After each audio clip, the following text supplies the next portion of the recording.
precisam ser feitos. E aí não só apenas em categoria de base, investimentos em infraestrutura. Nós precisamos qualificar o nosso CT, nós precisamos desenvolver melhor as nossas infraestruturas como um todo. E quando o clube está desestruturado, naturalmente o mercado enxerga isso, naturalmente o mercado percebe a fragilidade que você tem para determinadas negociações e ele vem buscar os seus principais ativos por um preço muito menor do que aquele que nós exigiríamos ou que entendemos que os ativos valem pela nossa necessidade, pela nossa fragilidade. Então, estruturar o clube, ou ajustar o clube, para não usar a expressão reestruturação, que é tão dolorida para o torcedor, esse ajuste ele é fundamental para a gente fortalecer esse aspecto, sem falar de questões que já foram citadas aqui pelo presidente e pelo Carregal, relacionadas ao potencial investidor. Quando você tem um clube estruturado, quando você tem um clube organizado, quando você tem um clube com as suas dívidas, todas elas estabelecidas adequadamente num fluxo de pagamento, isso traz muito mais segurança para que o investidor possa fazer isso. E nós também precisamos mudar o Vasco de prateleira. Há 2 anos atrás, o Vasco vinha numa prateleira abaixo. E quando você está numa prateleira abaixo, os teus ativos eles ficam subavaliados. Quando a gente muda de prateleira, os ativos começam a ter uma valorização maior. Isso acontece no estalar de dedos? Não, não acontece no estalar de dedos. E isso é uma questão progressiva e a gente está trabalhando para que isso aconteça no menor prazo de tempo possível. Obrigado. Boa tarde, presidente. Boa tarde a todos da mesa e todos que estão presentes aqui. Presidente, na última vez que a gente teve a oportunidade de estar aqui com o senhor, eu fiz uma pergunta sobre o... Potencial construtivo? Não, potencial construtivo não. Sobre o balanço do CRVG que tinha sido atrasado, porque tinha muita coisa para poder ser observada, e o senhor falou assim, ó, quem lesou o Vasco será responsabilizado. E eu vi o senhor dando alguns nomes aqui agora. E que pé está isso? Porque o torcedor fica pensando, não pode acontecer o que aconteceu lá atrás e ninguém ser responsabilizado. Já tem uma comissão investigativa já. Nós criamos isso. Já criou? Está em que pé? Quer falar, cara? Não, o Conselho Deliberativo do clube, que é quem tem competência pelo estatuto para isso, já está investigando, as comissões estão montadas, já tem depoimento, o pessoal já falou, uns não foram, fugiram, outros foram, mas isso já está em andamento, a gente tem que aguardar o trabalho do Conselho. Boa tarde, Pedrinho. Bem. Canal de Sandro Gama, Fábio Torres. Pedrinho, queria te perguntar, muito se fala, né, na vitória do Vasco nessa arbitragem. Queria te perguntar se a ICAP vencesse, né, o que vocês vão fazer, iam recorrer, já tem uma negociação aí, se já pensaram numa negociação, algo do tipo, se já tem uma eu vou ser estratégia. direto, mas vou deixar para o Carregal. Não tem como a ICAP vencer, mas... Olha, concordo com o presidente, e a gente está trabalhando essa arbitragem, ela vai ser iniciada novamente, que a gente tinha suspendido por um prazo de 90 dias, e a gente vai aguardar o trâmite normal dessa arbitragem. Enquanto isso, a liminar nos dá o controle da Vasco SAF e o controle acionário. É isso. Até porque a ICAP, pela legislação americana, ela não pode ser controladora de futebol. Ela não tem o desejo, e pela legislação americana, nenhuma seguradora pode ser controladora de futebol. Então, as duas coisas não há. Não tem como. Pode vencer, mas ela vai ter de futurologia. Mas ela vai ter que se desfazer de qualquer forma, porque ela não pode ser controladora, entendeu? Boa tarde, Pedrinho. Bruno Braz do UOL. Beleza? Bom, acho que é um assunto que também não parece muito claro no momento, que é o potencial construtivo, a reforma de São Januário. Tem uma informação, até queria confirmar se procede, que inicialmente a reforma começaria para dezembro, janeiro, e que isso não vai acontecer mais, que vai acabar ficando mais para o meio de 2025. Eu queria saber em que pé está essa situação, porque imagino não, também uma forma financeiramente importantíssima para o Vasco. Aí. Eu assumo essa responsabilidade, e até como experiência, depois eu passo a palavra para o Carregal, porque eu falei que ela iria iniciar em janeiro, e eu fiz muita força com a Prefeitura do Rio de Janeiro, agradeço muito ao prefeito Eduardo Paes, ao Caiado, ao Esquerdo.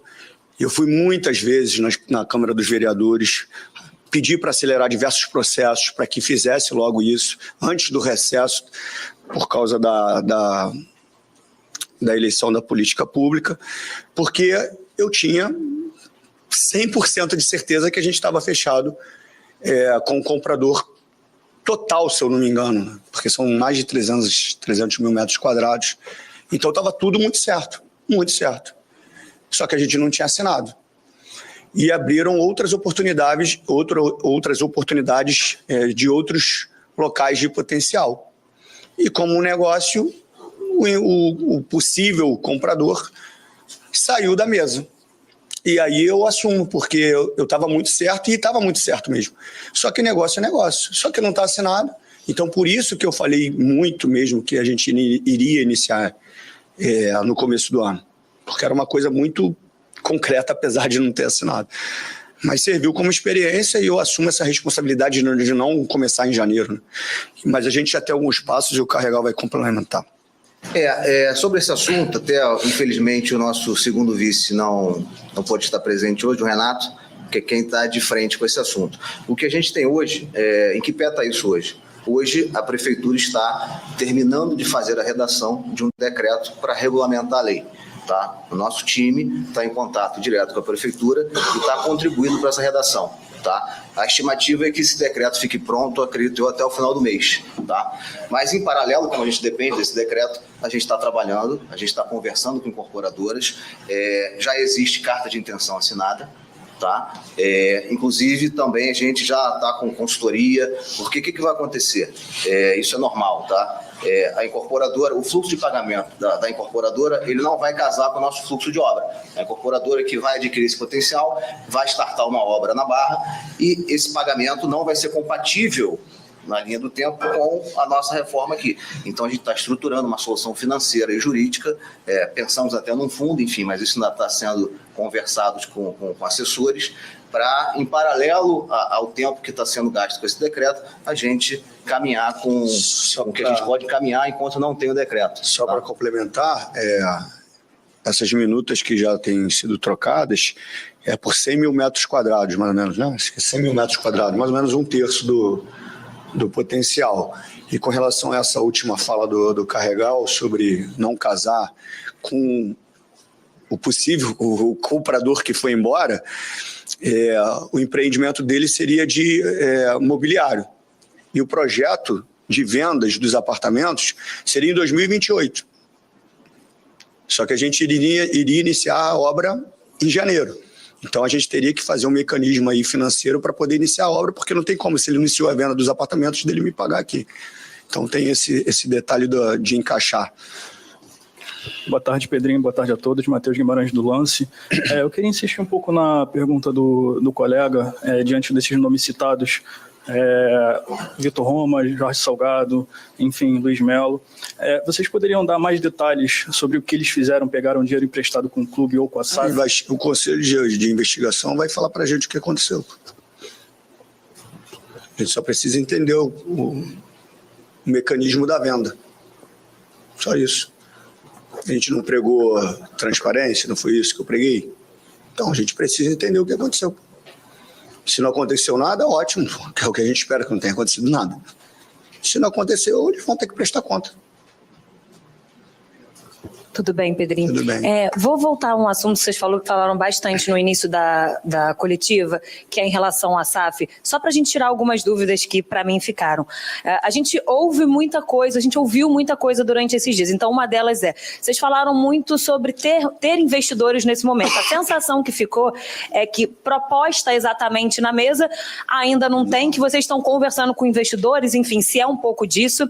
Você falou bastante sobre eu quero vender a SAF e a gente, como jornalista, eu ouço muito a pergunta do torcedor se agora o Pedrinho não quer vender, agora o Pedrinho não quer vender. Então, para a gente deixar um pouco mais claro sobre o que você quis dizer, tem a ver com a informação que foi veiculada de uma possível proposta de 600 milhões por 31% que vocês teriam recusado? Me lembra de tudo, que foi muita coisa, tá? Que você falou, que eu vou começar de trás para frente. Não, vou começar de trás para frente, da proposta dos 600 milhões, que eu vi quem falou. Cara, o Vasco tem que evoluir em alguns aspectos. Se eu tenho uma proposta de 600 milhões, por que eu recusaria? Agora, esse cidadão que falou isso, esse personagem, ele vai ter que provar na justiça, ele vai ter que ter um contrato, porque não vai ficar assim, ele vai ter que ter um contrato da proposta de 600 milhões, pô. Porque eu não entendo como as pessoas acreditam nisso. como o torcedor vascaíno acredita em certos personagens e começam a debater uns assuntos que, cara, isso aí as pessoas não percebem. Assim, é muito difícil de acreditar que as pessoas acreditam nisso. Já que você citou essa pergunta, esse cidadão estava na sede da Lagoa. Quando eu entro, já tem um processo de vaquinha com os torcedores para fazer alguma reforma na Lagoa. Para ficar claro, eu sou presidente de um clube e eu sou o responsável pelas sedes. Então, qualquer coisa que aconteça ali, não importa se tem alguém fazendo de boa vontade, eu sou o responsável, ok? Ok. E aí, não mexi em respeito ao torcedor, porque o cara está em lugar longe, está doando R$1, 10, 100, que seja, está dando o máximo que ele pode para contribuir com uma reconstrução ali da sede, sendo responsabilidade minha. Só que eu entro já com tudo isso acontecendo. Falei, não vou mexer nisso em respeito ao torcedor. Quando eu estou tomando conhecimento, porque foi no momento logo que eu entrei, conhecimento de tudo, e foram muitas coisas ao mesmo tempo, paralelo com o problema da 777, eu tenho conhecimento que lá a gente tem um problema de elétrica que poderia pegar fogo na sede. Isso chegou para mim. Aí eu falei, ué, e por que não pega esse dinheiro e faz a elétrica? Não, porque a pessoa falou que tem que colocar torneira de ouro, que isso é que dá visibilidade, torneira dourada. Aí depois essa pessoa se candidata a vereador. Aí eu tenho que tirar essa pessoa de lá por 2 motivos, obviamente, porque ali não é lugar das pessoas usarem o Vasco para benefício próprio. E eu vou fazer a intervenção, mando uma equipe técnica obviamente, para cuidar do problema da elétrica.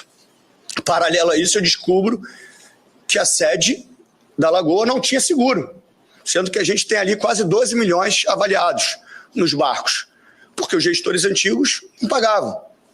Paralelo a isso, eu descubro hoje que um dos conselheiros, que hoje é uma grande voz nas redes sociais, que era de um grupo que cuidava do calabouço, que tinha gato no calabouço. Então, para ficar claro, eu estou sem dinheiro, mas eu sou honesto. Eu poderia deixar lá, menos uma conta, vai lá, vou fechar o olho igual todas as outras. Não, mandamos uma equipe lá e vamos pagar a conta. Vamos fazer um acordo do que a gente está devendo e vamos pagar a conta, Então, assim, é muita gente que fala muita coisa e as pessoas dão credibilidade às pessoas que não são profissionais e são personagens da rede social. E isso é muito grave. É muito grave. E isso me aborrece muito dos torcedores acreditarem ainda nesses personagens. Se você quer complementar. Não, só queria fazer um complemento em relação a isso, porque sim, tem muita especulação, tá? Tem interesse por trás dessas especulações.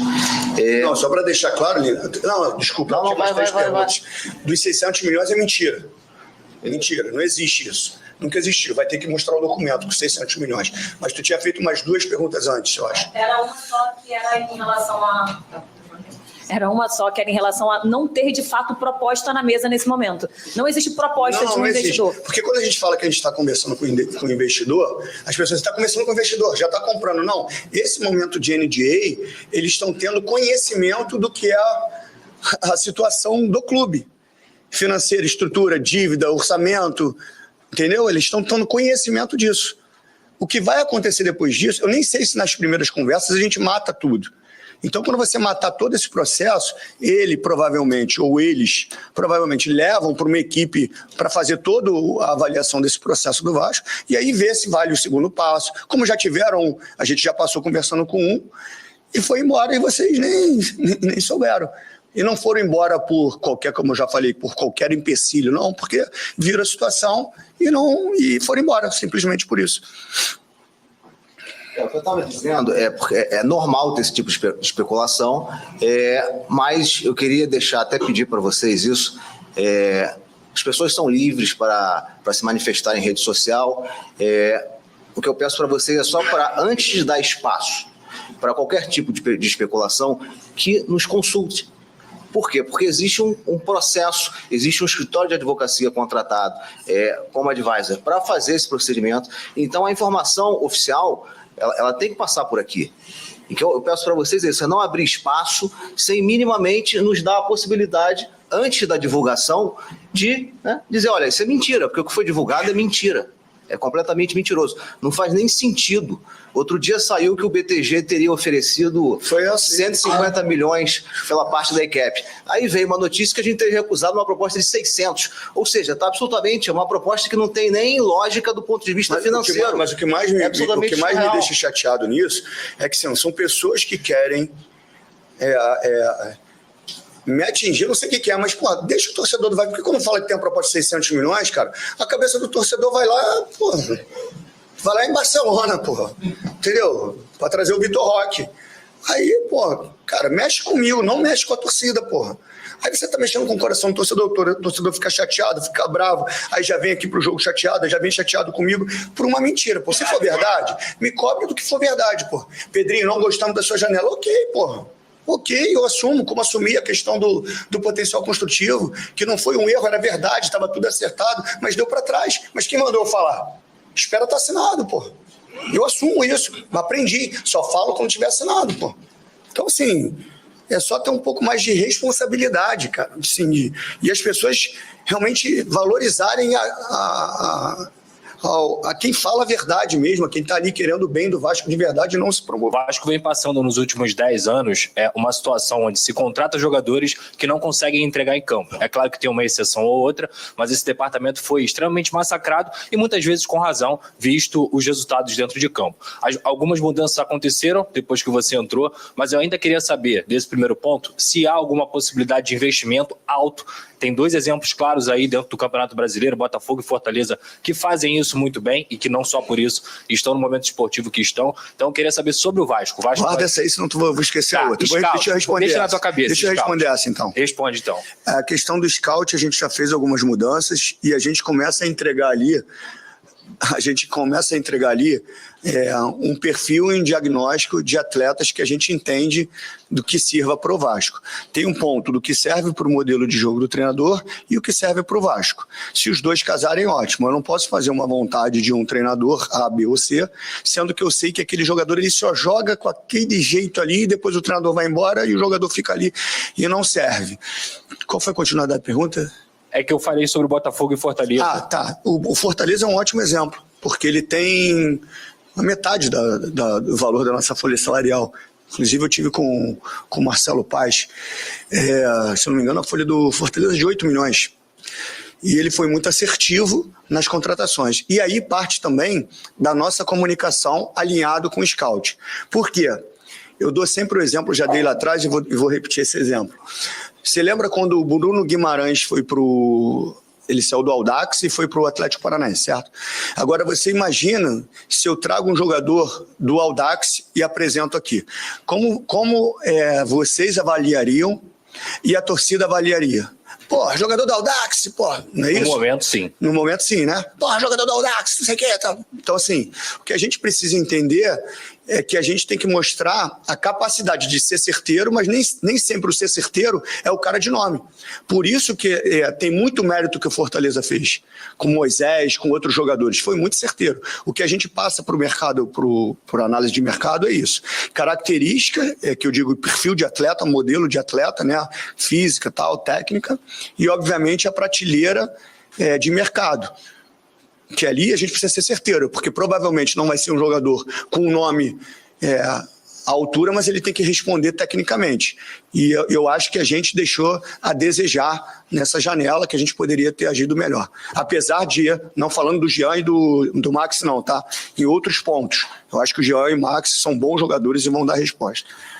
E aí acaba nessa questão de mercado também, não só do scout, a estrutura, ela interfere diretamente quando você vai contratar um atleta. Eu apuro o mercado há mais de 10 anos. Eu já ouvi diversas vezes que o atleta prefere ir para o Red Bull Bragantino do que vir para o Vasco, por uma questão de estrutura. E você falou sobre alinhamento com o novo investidor em relação à data para investimento no CT. Mesmo que a gente está hoje numa situação que não se sabe se vai ter investidor ou não, você já tem um plano para reestruturar o CT do Vasco da Gama, e não só o profissional, mas é uma possibilidade de unir a base com o profissional? Até com a possível obra, se Deus quiser, não vou prometer não, mas assim, até com a obra a gente está tentando já estruturar a questão do outro terreno do lado que é nosso ali, para a gente fazer um complexo único, que isso facilita tudo, né? Até em economia, você tem tudo no mesmo lugar. Com a questão do CT, por exemplo, e você foi muito feliz nisso, o CT do Vasco não tem uma parte molhada. Isso é inacreditável.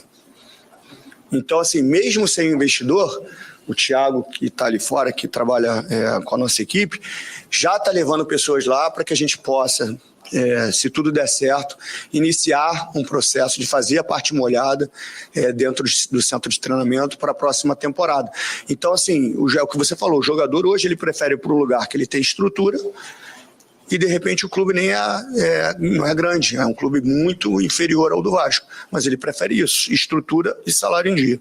E acaba entrando no ingresso, você pode explicar, porque tudo isso, para mim, na minha visão, é estrutura. Sim. É estrutura para o torcedor e é estrutura para o atleta. Então, eu não posso falar especificamente da questão de empresas, isso eu não posso falar. O que eu posso falar é o seguinte, houve uma precipitação na abordagem do jogo contra o Atlético através da ata, não fica chateado não, uma precipitação, porque a ata é uma previsão, obviamente, do que é a perspectiva de venda.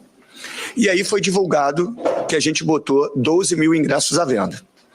Só que eu não posso falar de forma imediata, porque não posso dar uma resposta imediata, porque eu tenho que esperar o borderô. E o borderô saiu depois, eu não sei se vocês viram. Quantos mil ingressos foram à venda? 16.500. Alguém debateu sobre isso? E não é uma crítica a quem postou, não é. Mas assim, alguém voltou e falou assim, gente, grandão, olha só, nós erramos. Não foram 12 mil ingressos, não, foram 16.500 à venda. Não. Então, nesse período, até eu me justificar, porque eu tinha que esperar o borderô, eu saí como ladrão, como bandido. E engraçado, de pessoas que viveram a vida inteira no Vasco aqui, de ingressos, que hoje viraram os moralistas das redes sociais. Vivem até hoje do que ganharam de ingressos aqui. Aí me botam num pacote, eu tenho que ficar ali de ladrão, de esquemeiro, de ingresso, durante horas, porque não esperaram o borderô. E ninguém foi a público falar assim, cara, nós erramos, o borderô é 16.500, que é padrão já há não sei quanto tempo. Entendeu? E aí a gente vai, por isso que eu estou falando assim, eu venho sempre aqui tendo que desmentir. E faço isso com o maior prazer, sem problema nenhum. É só para a gente ter um pouco mais de cuidado, porque assim, você vai ferindo, e aí eu venho aqui mostrando qual é a realidade, porque está tudo comprovado, é tudo verdade, não tem por que mentir. Pedrinho. Pode. CT, eu acho que o tema do CT ele é importante. A gente, além dessa questão da área molhada, né, que o presidente acabou de comentar, nós já temos e desenvolvemos nos últimos 90 dias um projeto para integração das nossas categorias de formação com o futebol profissional. Se divulgado, você pode passar. No Moacir Barbosa.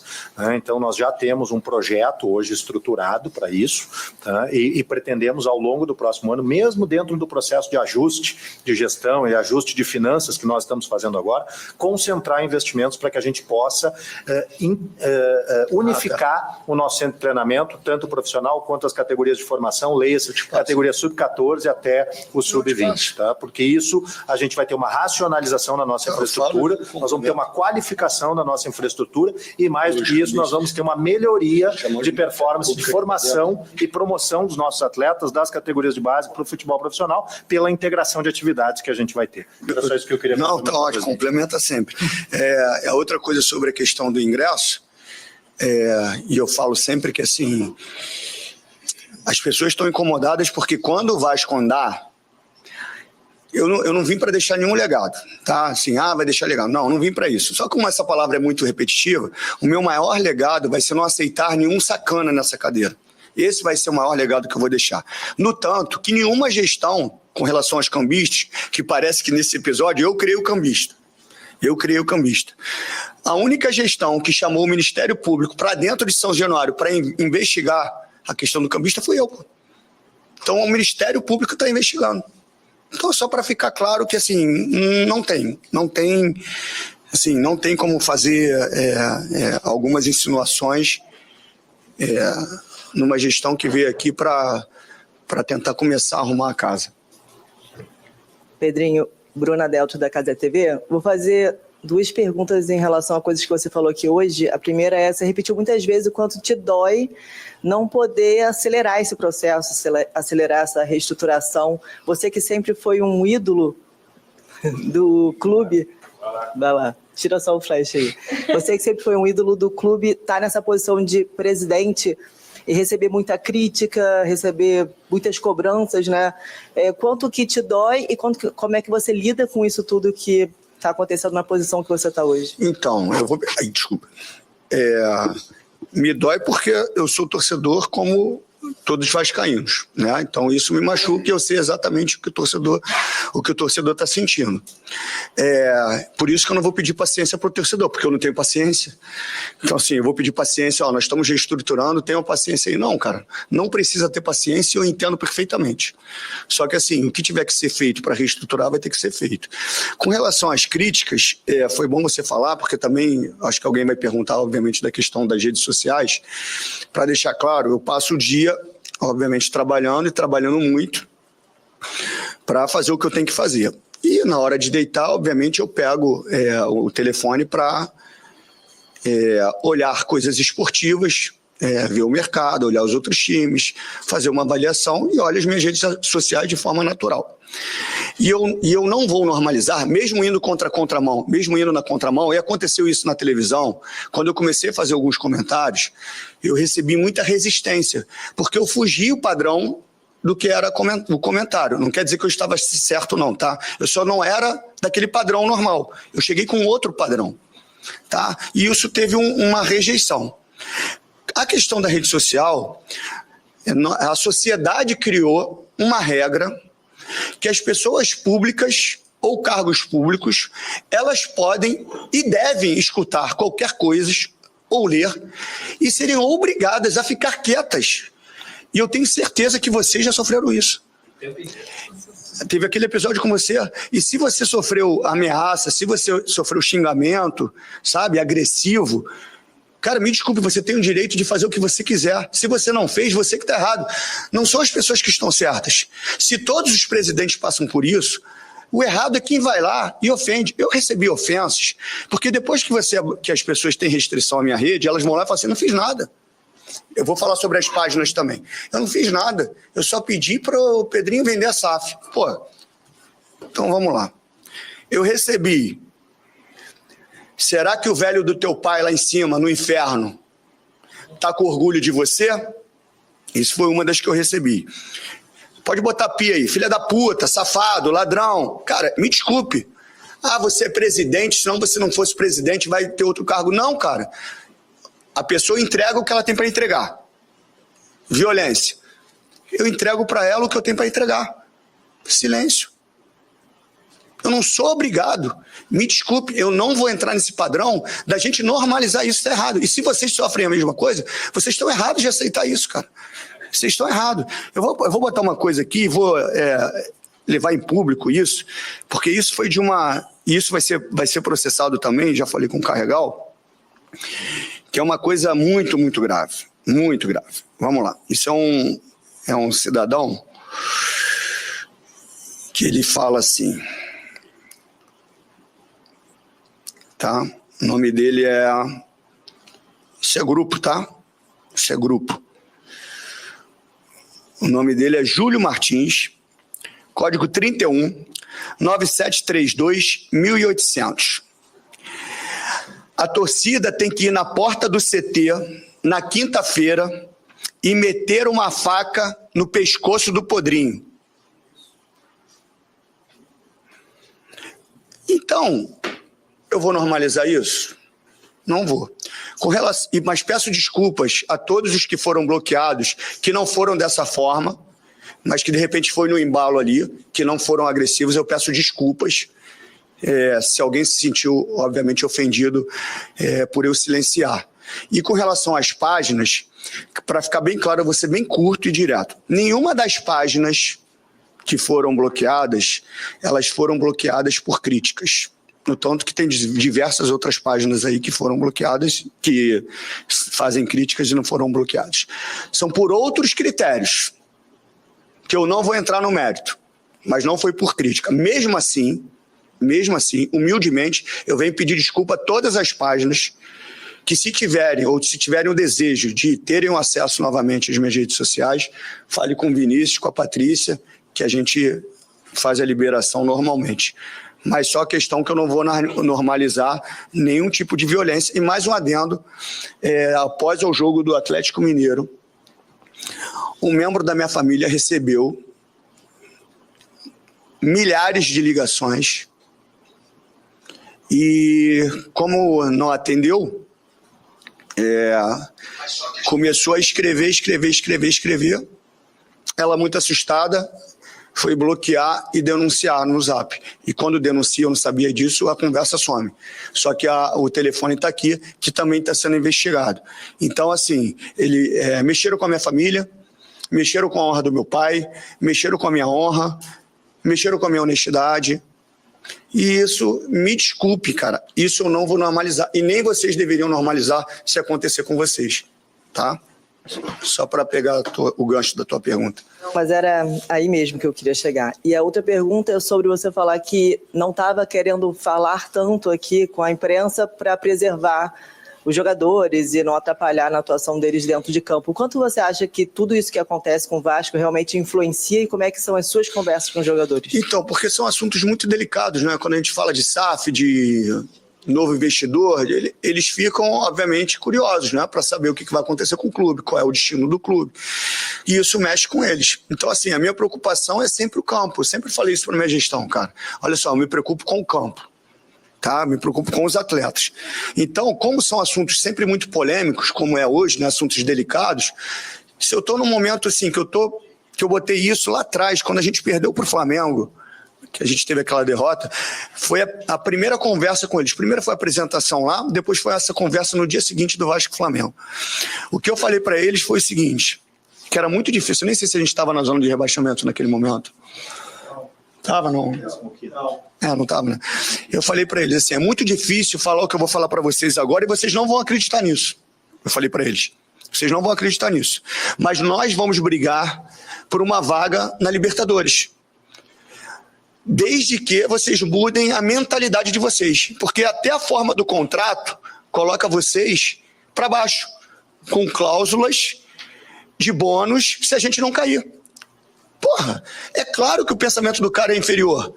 É claro que ele tira a grandeza do cara e tira a grandeza do Vasco, porra. Ele tira a grandeza do Vasco. Então os jogadores estavam, obviamente, para baixo. E eu falei que nós iríamos brigar por uma vaga na Libertadores naquele momento. Então o meu diálogo com eles é muito verdadeiro e transparente. Muito verdadeiro e transparente. Isso aí vocês quando forem entrevistar qualquer jogador, vocês podem perguntar com eles à vontade. Eu sou muito verdadeiro com eles. Só que como esses assuntos, quando vêm à tona, 777, SAF, investidor, o meu receio é que isso cause qualquer tipo de impacto, que cada um pode interpretar de uma forma, e mexa ali com o ambiente. Entendeu? A minha única preocupação é essa. Senão, eu falaria todos os dias com vocês. Sem menor problema. Só que os assuntos vão ser sempre repetitivos, né? 777, novo investidor. Então, assim, quando caminhar para um outro passo, eu mesmo vou falar. Já deu declarações de que quer encerrar a carreira no Vasco.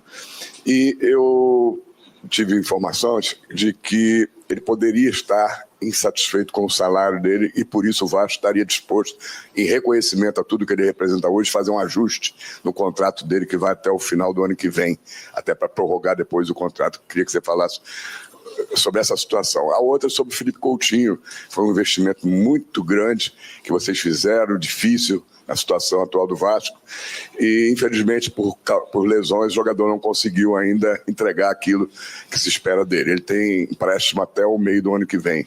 Qual é a situação para o ano que vem com um salário tão alto que não conseguiu render e jogar, apesar de ser um grande craque? Pedrinho. Cícero, com relação a números assim especificamente eu não vou falar, obviamente, em respeito, mas o Erret tem um ótimo salário.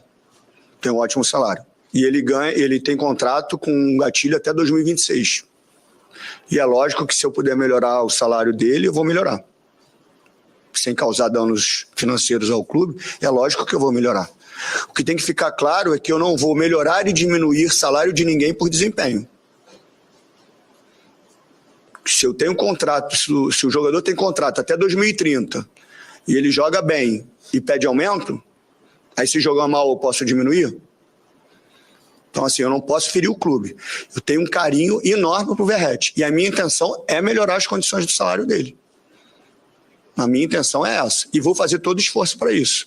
É um cara completamente profissional, no qual eu me identifiquei muito. Realmente sente a dor da derrota, sente o prazer da vitória. É um líder. É um cara extraordinário no dia a dia, no qual eu me identifiquei muito como pessoa. Então eu tenho, além de um carinho especial como jogador, eu tenho um carinho muito especial por ele como pessoa. E eu vou fazer de tudo para melhorar as condições dele, de salário. Lembrando que ele tem contrato praticamente até final de 2026. Com relação ao Coutinho, me dá muita pena no sentido dele se lesionar. Porque hoje, infelizmente, por toda a mudança do futebol, vocês não têm acesso aos treinamentos. O Coutinho é muito parecido na questão de comportamento diário com o que eu tinha. Ele treina igual um cavalo, ele se mata de treinar. As pessoas passam para ele os números, as métricas de intensidade de volume para ele ser poupado, e ele pede para treinar mais. E por isso, às vezes, ele se machuca, porque ele acha que tem que treinar o tempo inteiro. E ele está numa cobrança infernal. E é muito injusto quando você vê um profissional, que eu não preciso falar nem da capacidade técnica dele, mas um profissional que ama realmente, ele ama realmente o Vasco da Gama, não é da boca para fora, não, como muitos falam. Ele ama realmente o Vasco. E é uma pena ele se lesionar. Porque ele é uma pessoa, vocês conhecem ele, eu não preciso falar. É uma pessoa sensacional e a dedicação dele, o respeito pela instituição é enorme.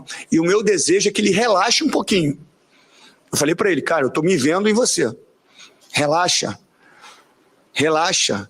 Você está colocando o mundo em cima de você. Você está querendo consertar, igual a mim, 40 anos de Vasco, achando que é você que tem que é o culpado de tudo isso. Você não é o culpado de nada. Você tem que relaxar para você desfrutar.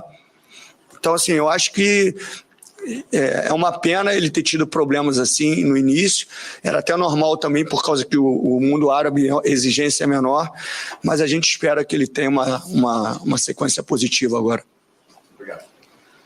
Boa tarde a todos, boa tarde, presidente. Lineker Biondi, canal Mário Coelho Vasco. Pegando um gancho aqui com o amigo Cícero, as duas referências técnicas no elenco, né? Em relação também a altos salários, o Coutinho e o Payet nunca estão prontos fisicamente. Uma resposta rápida, porque eu preciso também fazer outra, que é uma dúvida muito pertinente do torcedor.